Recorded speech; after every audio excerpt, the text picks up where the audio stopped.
మీ CIBIL score తక్కువ ఉందా? ఏ loan రావటం లేదా? అయితే వెంటనే ఆలస్యం చేయకుండా ఈ నెంబర్ కి కాల్ చేయండి. నమస్తే, వెల్కమ్ టు మనం టీవీ. నేను మీ ప్రియాంకారావు. ప్రస్తుతం బంగ్లాదేశ్ లో ఎలాంటి పరిస్థితులు నెలకొన్నాయో మనందరికీ తెలిసిందే. అక్కడి ప్రధాని కూడా బంగ్లాదేశ్ ని వీడి రావాల్సిన పరిస్థితి ఏర్పడింది అంటే అక్కడ అల్లర్లు, అక్కడ పరిస్థితి ఏ విధంగా ఉందో మనం అర్థం చేసుకోవచ్చు. అసలు బంగ్లాదేశ్ కి పరిస్థితి రావడానికి, ఇక తిరుగుబాటు రావడానికి గల కారణాలు ఏంటి అనే విషయాల్ని ఈ రోజు మనం army retired major Bharat Reddy గారిని అడిగి తెలుసుకుందాము. నమస్కారం సార్. నమస్కారం అండి.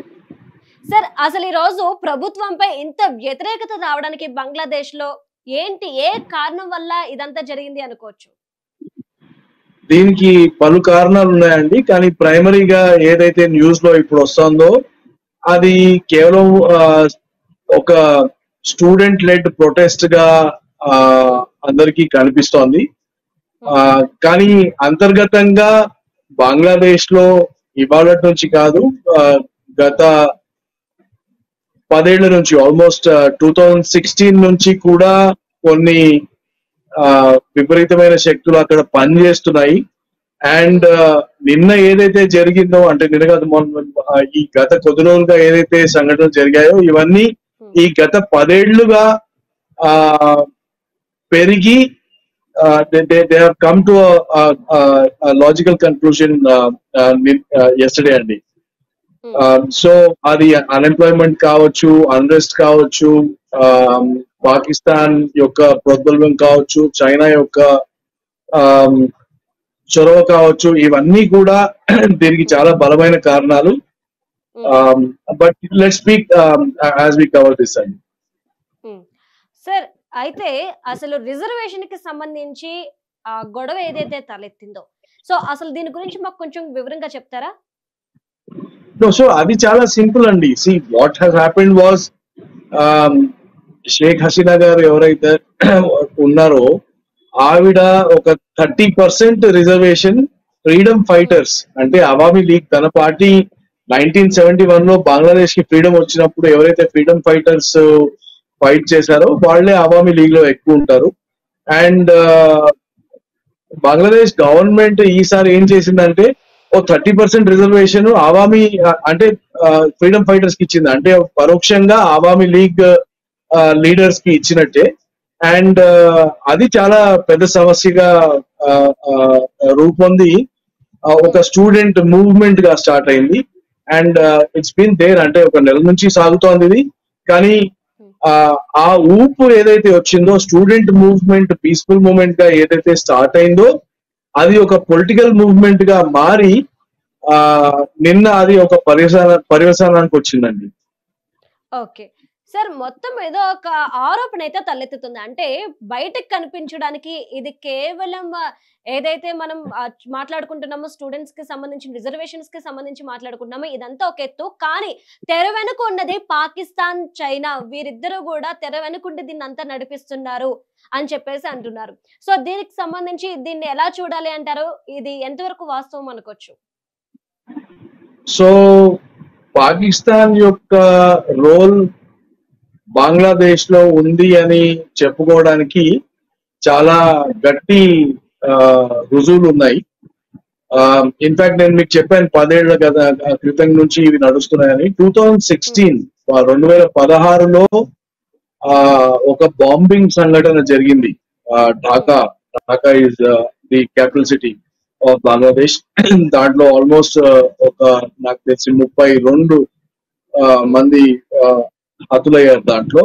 అండ్ అప్పుడు ఫస్ట్ ఈ ముజాహిద్స్, బేసికలీ హర్కతుల్ ముజాహిదీన్ బి బంగ్లాదేశ్, ఏ అర్కాన్స్ అంటే కొంచెం నార్థన్ ప్రదేశం, బర్మాతో కలిసి ఉంటుంది. సో ఈ మాడ్యూల్స్ బంగ్లాదేశ్ లో 2015-16 నుంచి పనిచేస్తున్నాయి. అండ్ బంగ్లాదేశ్ యొక్క ఆర్మీ ఆఫీసర్స్ ఎవరైతే ఉన్నారో, ఇంక్లూడింగ్ ద కరెంట్ చీఫ్, ఇప్పుడు ఎవరైతే పవర్ తీసుకున్నారో ఆయనకు కూడా పాకిస్తాన్ తో చాలా సత్సంబంధాలు ఉన్నాయి. అండ్ ఆయన పాకిస్తాన్ లో 2-3 సార్లు ట్రైనింగ్ కి వెళ్ళొచ్చారు. సో అలాగా ఒక నెట్వర్క్ అనేది చాలా బలంగా ఉంది పాకిస్తాన్ కి. ఇది కాకుండా ఛాత్ర శిబిర్ అనే ఆర్గనైజేషన్ ఏదైతే ఉందో, స్టూడెంట్ ఆర్గనైజేషన్, అది కూడా ఒక ఇస్లామిక్ ఆర్గనైజేషన్ అండ్ దాని ఫండింగ్ కూడా పాకిస్తాన్ నుంచి వస్తుంది. సో పాకిస్తాన్ కి దీంతో ఏమొస్తుంది అని చూస్తే, బేసికలీ మనం 1971 లో ఈస్ట్ వెస్ట్ పాకిస్తాన్ ఏదైతే యూనిఫైడ్ ఉండేనో దాన్ని మనం తెగ్గోసాము, ఆ రెండు దేశాలను తెగొట్టాము అనే అనే పెయిన్ ఏదైతే ఉందో పాకిస్తాన్ ఎన్నడూ కూడా మర్చిపోలేదు. అండ్ నార్మల్ గా ఏ దేశంలో కూడా ఏం జరుగుతుందంటే 2-3 తరాల పైన ఎప్పుడైతే అయిపోతుందో వాస్తవాలు ఆ దేశం ప్రజలు మర్చిపోతారు. You know the public mind memory is very short. ఏదైతే కొత్త జనరేషన్ ఆఫ్ స్టూడెంట్స్ వచ్చారో వీళ్ళందరికీ కూడా ఇండియా అనేది ఒక యాంటీ ఇస్లామిక్ దేశం, ఇండియా మన ఫ్రెండ్ కాదు అనే అనే ఎమోషన్ అండ్ పర్స్పెక్టివ్ గత 15-20 ఏళ్లుగా చాలా పెరిగింది. అండ్ పాకిస్తాన్ కి, చైనా కూడా ఇండియా ఎక్కడైతే ఒక ఎకనామిక్ పవర్ గా డెవలప్ అవుతుందో చుట్టుముట్టు అన్స్టేబుల్ గవర్నమెంట్స్ ఉండి, అన్ఫ్రెండ్లీ గవర్నమెంట్స్ ఉంటే ఇండియాకి ఎదుగుదల పెరుగుదల అంత కష్టం అవుతాయి. సో పాకిస్తాన్ ఇండియాని కంట్రోల్ చేయదలుచుకుంటే they have a strategy called as death by 1000 cuts. అంటే మీరు ఇల్లు కాలబెట్టాలంటే ఇంటికి నిప్పు పెట్టిన అవసరం లేదు, కానీ ఇంట్లో చిన్న చిన్న నిప్పులు పెడితే మీరు ఆ నిప్పులు ఆర్పలేకపోతారు. సో పాకిస్తాన్ ఇవాళ భారత్ ని కంట్రోల్ చేయడానికి కూడా ఇదే స్ట్రాటజీ వాడుతోంది. అండ్ ఇవాళ బంగ్లాదేశ్ లో మనకి ఫ్రెండ్లీ గవర్నమెంట్ లేకపోతే మనకి foreign affairs and immediate external affairs కూడా అంతే కష్టతరం అవుతాయి. సో ఇందులో పాకిస్తాన్ యొక్క చెయ్యి 100% ఉందండి. చైనాది కూడా ఉంటుంది, కానీ China doesn't come out so easily. So China వెనకాల నుంచి మాత్రమే ఇలాంటి స్ట్రాటజీస్ కి ప్రోత్సాహం ఇస్తుంది. ఓకే సార్, మొత్తం మీద చూసుకుంటే గనక బంగ్లాదేశ్ ప్రధాని ఢిల్లీకి వచ్చి ఢిల్లీ నుండి లండన్ వెళ్తున్నారు అన్న సమాచారం ప్రస్తుతం ఇప్పుడు సోషల్ మీడియాలో హల్చల్ అవుతుంది. ఈ నేపథ్యంలో ఇప్పుడు ఇండియాకి ఏమైనా ప్రమాదం పొంచి ఉందా? ఇండియాలో కూడా ఏమైనా అల్లర్లు జరిగే ఛాన్సెస్ ఉన్నాయా ఈ పరిణామం వల్ల? లేదండి, I don't think so. Bangladesh యొక్క ప్రైమ్ మినిస్టర్ గారు షేక్ హసీనా గారు ఎవరైతే ఉన్నారో ఆవిడ ఇండియాతో చాలా సత్సంబంధాలు ఎన్నడూ కూడా ఉంచుకున్నారు ఆవిడ. అండ్ ఆవిడకి మన సపోర్ట్ కూడా ఉండే. So that just the root of evacuation, that's all.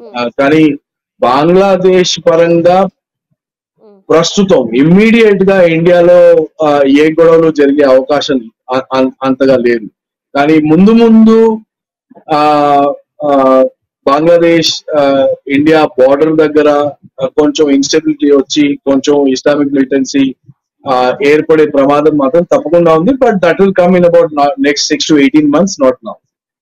Okay sir, Bangladesh లో ప్రస్తుత పరిస్థితి ప్రకారం ఈ అల్లర్లని సద్దుమణగడానికి ఏం ఛాన్స్ ఉంది? అంటే ఏ స్టెప్ తీసుకుంటే వీటన్నిటిని కంట్రోల్ చేయొచ్చు అంటారు ప్రెసెంట్?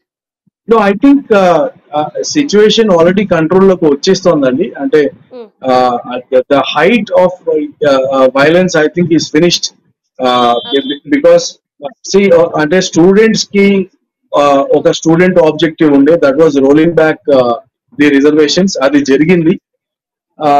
అండ్ పాకిస్తాన్ లాంటి విచ్ఛిన్న శక్తుల సమర్థతతో వాళ్ళు ఆ స్టూడెంట్ మూవ్మెంట్ ని చాలా సక్సెస్ఫుల్ గా ఒక పొలిటికల్ మూవ్మెంట్ గా మార్చగలిగారు. అండ్ మార్చి ఏదైతే డెమోక్రటిక్ గా ఎలక్ట్ అయిన గవర్నమెంట్ ఉన్నదో ఆ గవర్నమెంట్ ని పడగొట్టగలిగారు. ప్రభుత్వం యొక్క హెడ్ ఎవరైతే ఉన్నారో ఆవిడ దేశం వదిలిపెట్టేసి వెళ్ళిపోయారు. The army has already taken control. So ఇప్పుడు ఆ వైలెన్స్ కొనసాగడానికి